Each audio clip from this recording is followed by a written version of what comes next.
오늘 구원받은 자와 말실수는 어울리지 않다라는 제목 가지고 오늘 행동하는 믿음 9번째 시간을 갖도록 하겠습니다. 예일대 경제학부의 그 키스 첸이라는 교수님이 계십니다. 그런데 이분이 그 연구 결과 하나를 오래전에 발표했었는데요. 그 말에 따라서 삶의 그 경제적인 활동, 그러니까 이분이 경제학자니까, 그런데 행동경제학자입니다. 그래서 그가 말하는 거에 따라서 행동이 바뀐다, 그리고 영향을 받는다라고 하는 주제로서 논문 하나를 발표했어요. 조금 더 구체적으로 말하면 그러니까 말이랑 경제활동이랑 연관이 돼 있다는 거예요. 행동에 연관이 있으니까. 미래 시제, 그러니까 뭐뭐 할 것이다, 이렇게 미래 시제 있잖아요. 이 미래 시제가 분명한 언어권이 있는가 하면, 미래 시제가 분명하지 않아서 현재 시제와 미래 시제가 혼용해서 쓸 수 있는, 그 현재 시제를 썼는데도 미래로 해석이 가능한 언어권이 있답니다. 그래서 이 미래 시제를 쓰고 있는 언어, 확실하게 구분이 되어 있는 언어권, 뭐 예를 들면 지금 영미권이고요, 영어를 사용하는. 그러나 미래 시제와 현재 시제가 그렇게 구분이 되지 않는, 대표적으로 중국이랑 독일어가 그렇다고 합니다. 행동 패턴의 차이가 있는데, 어떤 패턴이냐면 미래 시제가 있고 없고가 그 언어권에 사는 사람들의 미래를 준비하는 생활 패턴에 영향을 끼친다는 겁니다. 조금 더 구체적으로 말하면요, 언어 속에서 현재 시제와 미래 시제가 거의 구분 없이, 그러니까 현재 시제가 미래 시제도 대신할 수 있는 그런 문화권의 사람들은 미래가 멀지 않고 바로 현재의 일로 인식을 한답니다. 그러니까 말에 그게 담겨 있다는 거예요. 그래서 그들에게 있어서는 미래가 먼 일이 아니기 때문에 미래의 부정적인 결과를 낼 수 있는, 그 결과를 가져올 수 있는 행동을 상대적으로 덜 한다는 겁니다. 미래에 불완전한 거, 그러니까 뭔가 불행을 가져올 수 있는 결과를 현재 시점에서 안 한다는 거예요. 상대적으로 말입니다. 예를 들면 미래 시제가 불분명한 언어권의 사람들, 아까 말씀드렸죠. 독일어권이나 중국어권, 그리고 일본어도 마찬가지랍니다. 그리고 스칸디나비아의 사람들은요, 노후 대비가 다른 문화권 사람들보다 철저하다고 합니다. 그 이유는 그들의 언어 세계가 미래가 곧 현재이기 때문인 겁니다. 그러니까 말 쓰는 습관 가운데에 미래 시제와 현재 시제가 섞여 있다 보니까 미래에 일어날 것이 곧 현재에 일어날 것, 그러니까 미래에 일어날 것에 대해서 현재 그것에 대한 어떤 준비가 있다는 거죠. 왜냐하면 오늘이나 내일이나 구분이 별로 되지 않으니까, 그들의 언어 체계에 있어서요. 비슷한 예가 있습니다. 그러니까 말에 따라서 행동이 변한다는 건데, 실질적으로 그 언어권에 있는 사람들의 저축률, 그리고 노후 대비하는 율들을 보면, 물론 경제학자니까 여러 가지 사회 지표도 따져보겠죠. 그런데 그것을 제외하더라도 미래와 현재 시제가 불분명한 나라가 저축을 더 많이 하고, 그리고 노후 대책도 더 많이 퍼센테이지로 보면 많다고 합니다. 비슷한 또 이 언어가 생활에 영향을 미친다라고 하는 연구가 있는데요. 그것은 무엇이냐면 공간에 대한 이해가 한국 사람이랑 미국 사람이 인식이 다르답니다. 그 이유는 뭐냐면 한국 사람들은 쓰고 있는 동사, 예를 들면 넣다, 끼우다. 여러분, 넣다는 것과 끼우다는 말이 똑같은 말인 것처럼 보이지만 다르죠.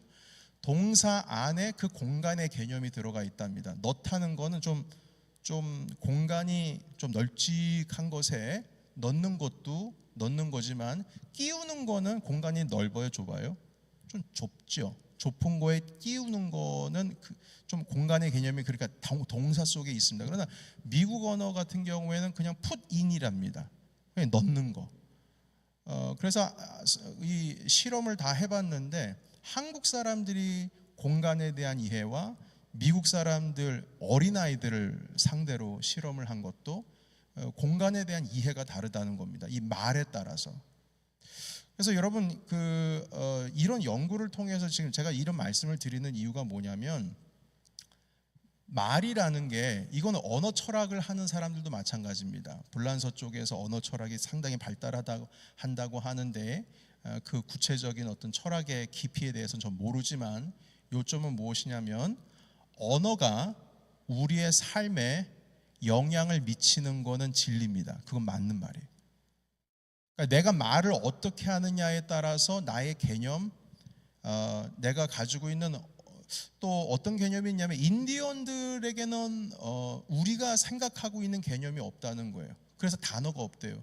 예를 들면 이 미국 같은 경우에, 이제 인디언 얘기 말고요, 영어권에서는 한이라고 하는, 이 한국 사람들이 알고 있는 한이라고 하는 걸 번역하려면 상당히 어렵다고 합니다. 그러니까 개념이 없어요. 그러니까 우리가 쓰고 있는 개념들이 있습니다.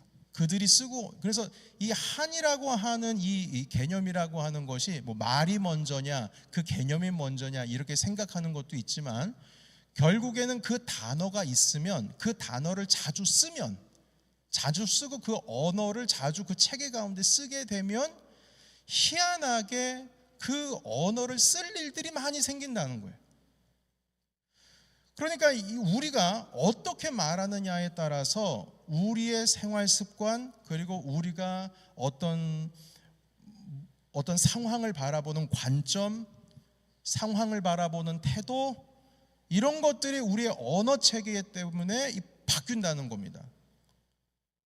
바뀐다는 거예요. 여러분, 이렇게 언어는 삶과 연관이 되어 있고, 이 삶이 또 언어에 영향을 미치기도 하지만, 언어가 분명히 우리의 삶 가운데 지극히 영향을 미치는 것은 진리라는 거죠. 이거는 뭐 모든 학자들, 철학자들이나 행동경제학자들이나 아니면 심리학자들이 똑같이 하는 말들입니다. 그런데 오늘 우리가 읽은 본 말씀을 보면은요, 그때 당시에 야고보서를 쓰고 계셨던, 물론 그 이전에 잠언서에도 있지만, 이 말에 상당한 힘이 있다라고 하는 것을 가르쳐 주고 있습니다.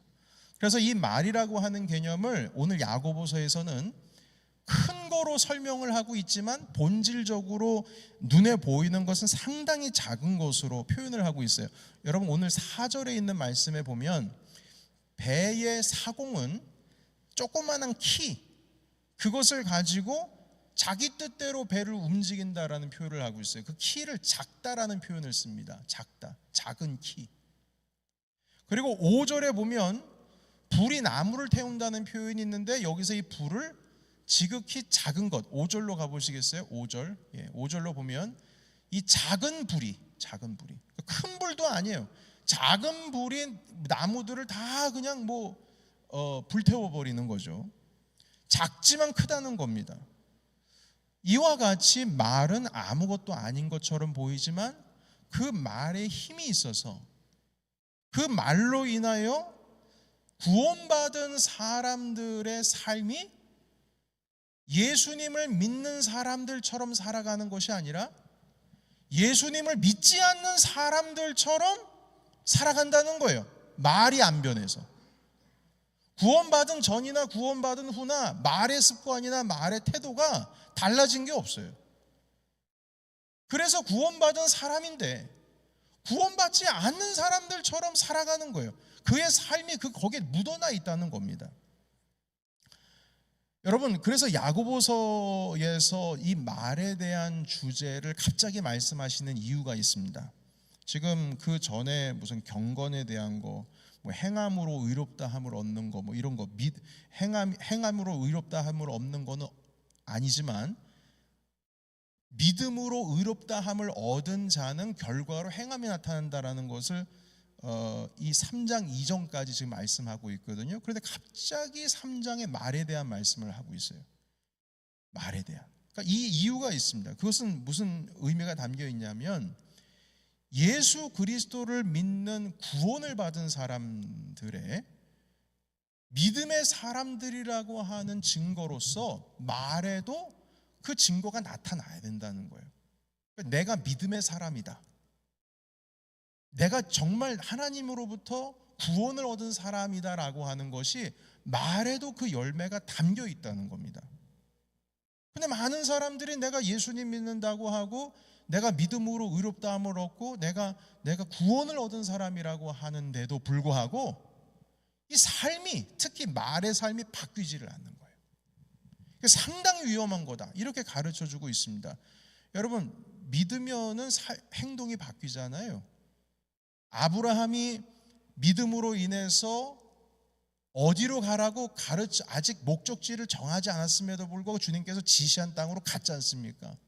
믿으니까 자기 아들을 모리아산에서 하나님께 바치지 않습니까?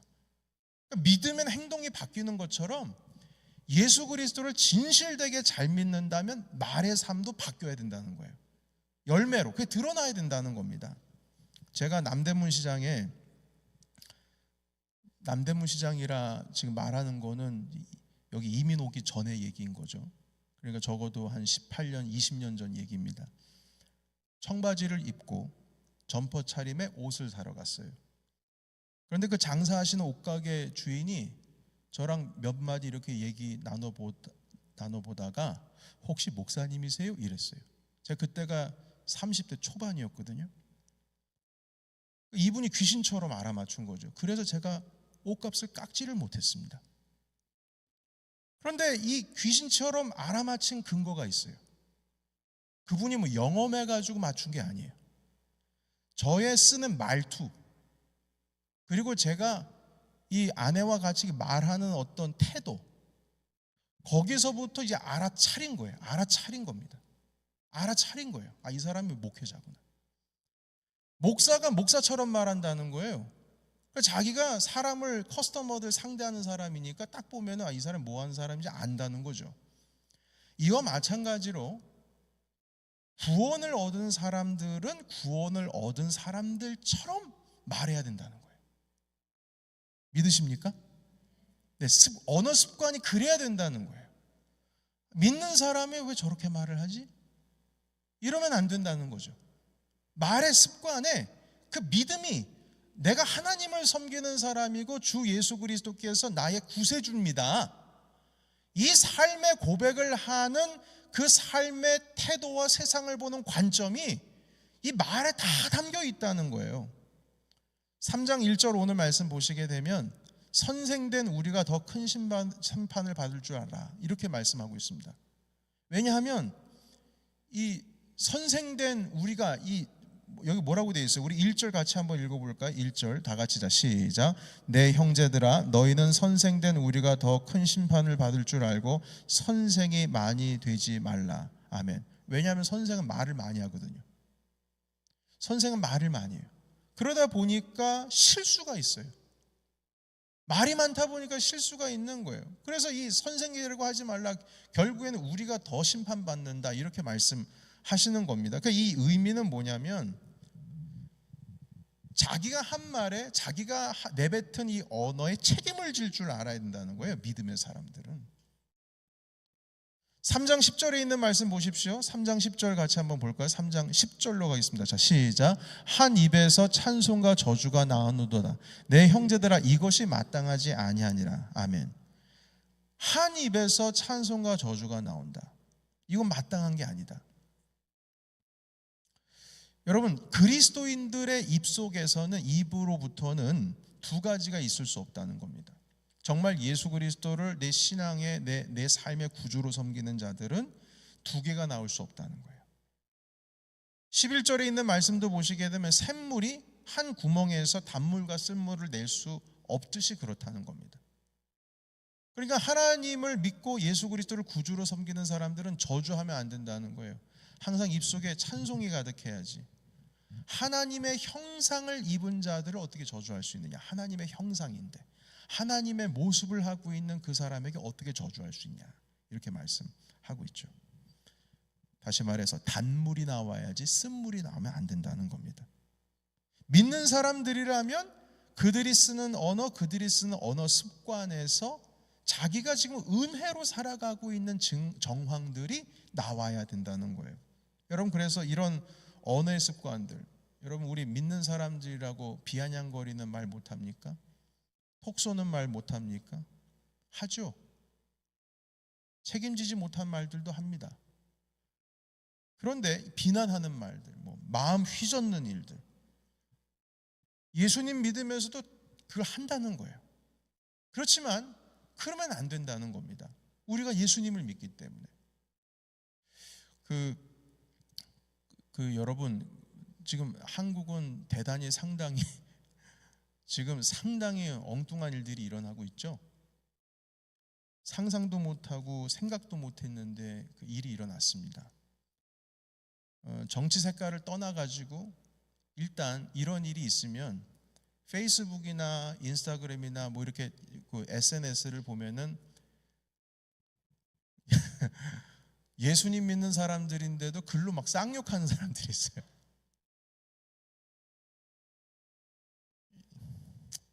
여러분, 제가 당을 편들고 편들어서가 아니고요. 국민이 뽑았으면 예수 그리스도를 믿는 사람들이라면 그 언어에 품격을 달아서 비판을 해도 품격 있게 해야 됩니다. 비판을 해도 비아냥거리는 투로 비판하는 게 아니라 품격 있게 비판을 해야 돼요. 예수님 믿는 사람처럼. 비판을 하지 말라는 게 아니에요. 마음껏 하십시오. 우린 표현의 자유가 있으니까. 그러나 품격 있게. 아주 예수님 믿는 사람들이고 목사인데도 말입니다. 막 그냥 쌍욕에 막 여기저기 막. 근데 그 대놓고 할 수는 없으니까 비슷한 단어들 막 조합해가지고 쓰시는데 막 나 뜨겁더라고요. 그러면 안 돼요. 우리의 삶은 우리가 살아가고 있는 모든 체계 가운데서 예수 그리스도의 은혜가 흘러나와야 될 줄로 믿습니다.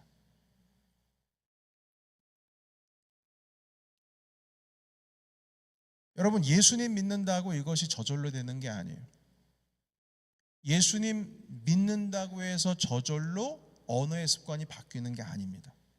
오늘 말씀에 보시게 되면 이 말이라고 하는 것, 예수님을 믿는 사람들은 당연히 열매가 언어 속에 담겨 있어야 되는데, 언어 속에 내 신앙을 담고 내 믿음을 담고 예수 그리스도를 내 삶의 구주로 섬기는 그 놀라운 은혜 가운데 산다라고 하는 것을 담으려면 훈련을 해야 된다라고 말씀을 하고 있어요. 참 희한하죠. 여러분, 예수님 믿으면 바뀌죠. 근데 영의 세계는 확실하게 바뀌는데 우리의 육신은 여전히 갇혀 있기 때문에 잘 안 바뀝니다. 훈련을 해야 돼요. 근데 특별히 말에는 훈련이 필요하다 하시는데요, 7절에 있는 말씀 같이 읽겠습니다. 7절과 8절에 있는 말씀 함께 읽을까요? 자, 7절 8절. 자, 시작. 여러 종류의 짐승과 새와 벌레와 바다의 생물은 다 사람이 길들일 수 있고 길들여 왔거니와 혀는 능히 길들일 사람이 없나니 쉬지 아니한 악이요 죽이는 독이 가득한 것이라. 아멘. 여러분, 이 7절에 보면 짐승, 새, 벌레, 바다의 생물 길들일 수 있어요, 없어요? 길들일 수 있어요. 길들일 수 있고 7절의 후반에 보면 길들여 왔거니와 이렇게 되어 있습니다. 자, 그런데 8절은 혀는 능히 길들일 사람이 없다 이렇게 말씀을 하는데, 이 의미는 무슨 뜻이냐면, 자, 그러면 한번 여쭤볼게요. 여러분, 여기 있는 것처럼 짐승이나 벌레나 바다의 생물이나 새 이런 거 길들이는 거 쉽습니까? 어렵습니까? 어렵죠? 어렵습니다. 길들이는 건 어렵습니다. 집안에서 키우는 개도 길들이기 참 어려워요. 그 성질머리 없는, 그리고 아주 그 자기가 주인보다 머리 꼭대기에 있는 개들도 있지 않습니까? 개는 훌륭하다 이런 거 TV에 프로그램도 있어서 개 훈련하는 거 보여주는 프로그램도 있는 것으로 압니다만 어려워요. 어렵습니다. 자, 그런데 말은 어떻다는 거예요? 더 어렵다는 거예요. 그러면 말이 더 어렵기 때문에, 여러분, 새 길들여 보신 적 있어요? 하늘에 나는 새? 없죠. 바다의 생물 길들여 보신 적 있어요? 없죠. 짐승 길들여 보신 적 있어요? 해봐야 고양이나 강아지일 겁니다. 근데 그것도 어렵다고 했어요. 그런데 우리가 이 말은 더 힘든데 내가 쓰고 있는 말을 길들이려고 노력해보셨냐? 라고 했을 때 해본 적이 없을걸요. 지금 여기 야고보서에서 그 말씀을 하시는 거예요. 언어 체계는 훈련을 해야 된다는 겁니다. 그냥 내가 예수님 믿는다고 갑자기 뚝딱 해가지고 믿는 사람들처럼 말하는 게 아니라 훈련을 해야 말한다는 거예요. 그렇게 말할 수 있다는 건데, 그러면 짐승들 길들이는 것처럼 그거보다 더 에너지를 쏟고 열정을 쏟고 그리고 우리가 힘을 쏟아야 이 혀를 길들일 수 있다. 그만큼 노력을 투자해야 된다. 이렇게 말씀하는 겁니다. 이것을 다시 역으로 말한다면 이렇게 훈련하지를 않는다면 믿음의 사람들이 아니라는 거죠. 정말 믿음의 삶을 사는 사람들이라면, 정말 예수 그리스도의 은혜로 살아가는 사람들이라면 이런 훈련을 스스로 노력을 해서 시간을 쏟고 열정을 쏟아가지고 해야 된다는 겁니다. 훈련을 하지 않으면 그 말이 스스로에게 독이 될 겁니다. 그리고 말이 여전히 훈련이 안 되시는 분들은 그 믿음에 문제가 있을 수도 있는 것이겠지만, 더 큰 것은 정말 예수님을 진심으로 믿는다면 아직 내가 훈련되지 않아서입니다. 그리고 독을 품고 있는 그런 말임에도 불구하고 스스로가 몰라요. 그 왜 모르냐면 아직 훈련이 안 돼서 그런 겁니다. 아무렇지도 않게 생각하고 말하는 것이죠. 여러분, 그래서 오늘 우리가 지금 이 본문 읽었던 야고보서에 있는 말씀은 행동하는 믿음입니다. 그러니까 이 여기서의 행동은 말하는 거예요. 그러니까 정말 참된 믿음을 가지고 있다면 말의 세계가 바뀔 것이고, 그리고 그것을 바뀌게 되려면 훈련을 해야 된다는 것이죠. 그래서 여러분, 야고보서를 맨 처음에 우리가 처음 시작을 했을 때, 1장을 시작했을 때 제가 여러분들께 이런 말씀을 드린 적이 있습니다. 야고보서에 예수님이 십자가의 복음이 없다. 그러니까 단어로서는 안 보여요. 문장으로서는 보이지가 않습니다.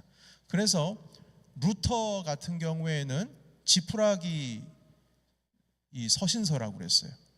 지푸라기 같다. 이거 그냥 이거는 그냥 없어져도 되는, 성경에서 없어져도 되는 거다. 그런데 루터께서 오해하신 거예요. 제가 그때 뭐라고 말씀을 드렸냐면, 로마서의 경우에는 이론편이라면 야고보서는 실천편이라고 했어요. 응용편이라고 했습니다. 여러분, 아무리 공식을 산수 수학할 때 공식을 빠삭하게 다 안다 할지라도 응용 문제 나오면은 잘 풀어요, 못 풀어요? 못 풀어요. 공식을 알아도 못 풀어요. 연습을 해야 풀 수 있어요.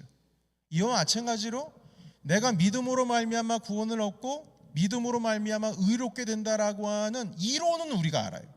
공식은 알아요. 그게 로마서에서 가르쳐주고 있어요. 그런데 응용이 약해요. 응용이. 우리의 삶 가운데 그걸 대입하면은 답이 턱턱턱턱 나와야 되는데 안 돼요. 훈련이 안 돼 있으니까요. 그래서 여러분, 나는 예수 그리스도를 믿는 믿음으로 말미암아 내가 구원을 얻었다. 이게 이론이라면, 자, 그러면 어떻게 우리가 그 믿음의 삶을 살아야 할까? 응용편입니다. 응용편. 수학 문제를 많이 풀어본 사람이 응용 문제도 많이 정답을 맞출 수가 있어요.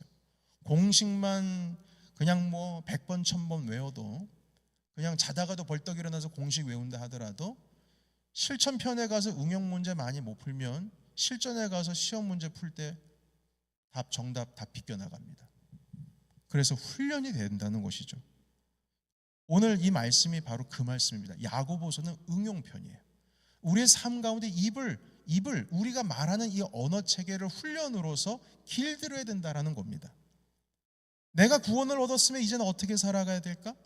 어떻게 말의 습관을 가져야 할까? 부정적인 말이 나오더라도 입을 쳐야 됩니다. 예쁜 말, 믿음의 말, 하나님께서 나와 함께 하심으로 인해서 힘없는 말, 상대방을 격려하는 말, 힘있게 하는 말, 일어서게 하는 말. 여러분, 내 언어 체계가 바뀌면요, 주변에 사람들이 많이 모입니다. 왜냐하면 저 사람에게만 가면 말에는 힘이 있기 때문에 저 사람에게 가면 힘이 나요. 괜히 친근해요. 왜냐하면 함께 있으면 그 영향이 느껴지거든요. 구원을 얻은 자는 단물을 낼 수는 있지만 쓴물은 낼 수 없다. 이렇게 말씀을 하고 있습니다. 예수님께서 이 또 말씀하실 때는 사람을 살리는 말들을 많이 했고, 똑같은 관점을 통해서 볼 때에 그리스도를 반대하는 사람들은 쓴물을 냈어요. 여러분 다 아시지 않습니까? 삭개오, 그리고 가늠하다가 잡혀온 여인, 사람들은 다 죄인이라고 그러고 쟤는 돌에 맞아 죽어야 된다고 그러고, 사람들은 어떻게든지 쓰러뜨리려고 하지만 주님께서는 딱 한마디 하시고 살리잖아요. 나도 너를 정죄하지 않을 테니 너는 가서 다신 죄를 짓지 말라. 그리고 보내셨어요. 그리고 그 여인은 살아나셨고, 그리고 전승에 의하면 초대교회 여자 지도자로서 첫 번째 지도자가 되었다라고 말씀을 하고 있습니다. 여러분, 언어는 그 사람에게 반드시 영향을 미칩니다. 말한 대로 됩니다. 믿음의 사람들이 쓰는 말에 쓴물이 나오면 믿음의 사람들을 통해서 복이 흘러가는 것이 아니라 저주가 흘러가는 겁니다. 그리고 삶은 분명히 쓴물처럼 변할 겁니다. 여러분, 그래서 우리 믿음의 사람들은 말에 훈련을 해야 되는데, 자, 훈련하는 방법 간단하게 1분만 설명드립니다. 그것은 무엇이냐면, 예수 그리스도의 은혜로 살아가려고 노력하면 우리의 언어 체계도 바뀌게 되어 있습니다. 내게 어려움이 와도 힘든 일이 와도 이것이 하나님께서 나에게 베풀어 주시는 은혜 가운데 있다라고 하는, 그리고 그 모든 상황 속에서 주 예수 그리스도의 십자가의 은혜로 계속 들어가며 사는 사람들은 생각이 변하기 때문에 말이 변하고, 말이 변하기 때문에 그들의 삶이 변하게 됩니다. 여러분, 우리의 삶 가운데에 세상을 바라보는 관점들을 예수 그리스도의 십자가의 관점으로 바라보시기를 축복합니다. 그리고 모든 상황을 예수 그리스도의 은혜의 관점으로 바라보십시오.